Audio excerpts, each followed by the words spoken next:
Hi, it's Laura here at the Charleston Holistic Center, and today we're going to talk about experiences, emotions, wisdom. Kind of a weird combination, but hey, here we go.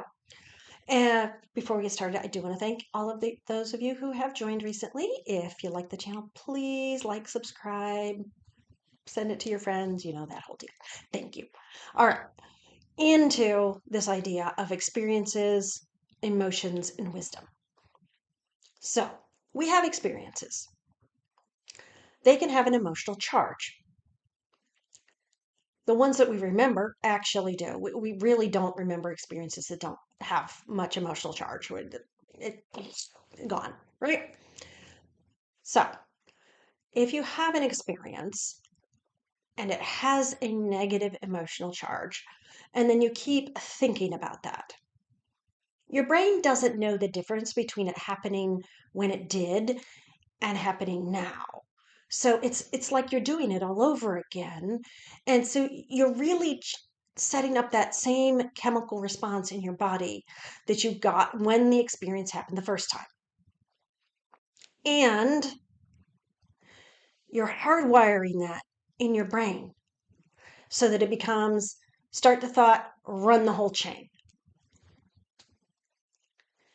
When you run the whole chain, you send the signals to the various parts of your brain to create the chemicals that aren't so good that then get sent to the rest of your body that send signals to make more chemicals that aren't so good, and then your proteins degrade and then you get wrinkles or some sort of heart disease, or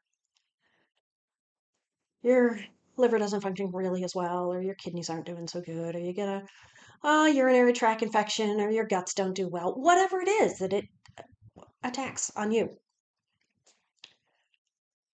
And we do this over and over and over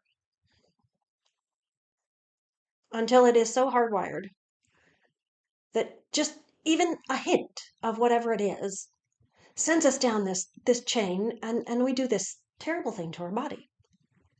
This is what's happening when we keep repeating in our mind experiences that have a negative emotional charge. By the way, if you repeat in your mind experiences that have a positive emotional charge, you're going to get all the positive emotions and all of that too. So, which one is it better to repeat? Yeah, the positive ones. But that's not really what we do, right? We keep repeating the negative ones. What we have to do is learn how to break that. That may require going to someone professional.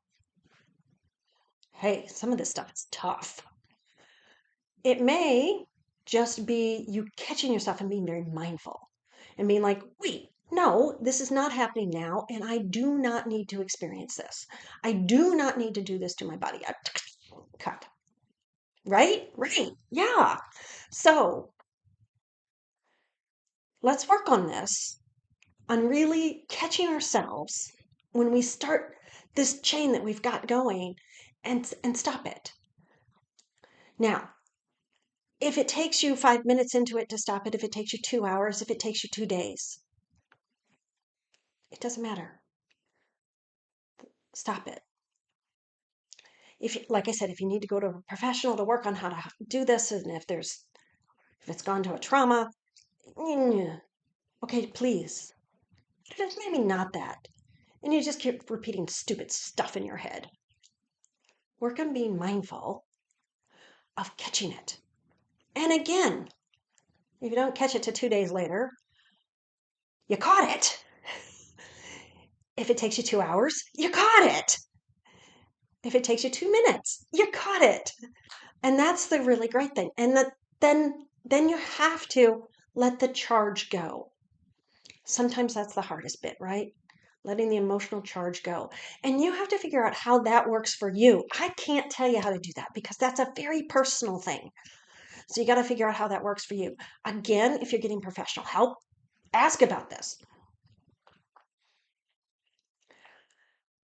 But letting the emotional charge go is what you have to do. Reset. And then when you can think about that incident, that experience without the emotional charge, and have figured out whatever the heck the lesson is with it. Because there's always something. Even if sometimes it's just, don't freaking do that again. There's always something. If you can think about it with, okay, I'm not doing that again, or whatever it is, but without the emotional charge, then it's gone to wisdom. So we went from experience to emotions to wisdom. Just saying. Thank you. And namaste.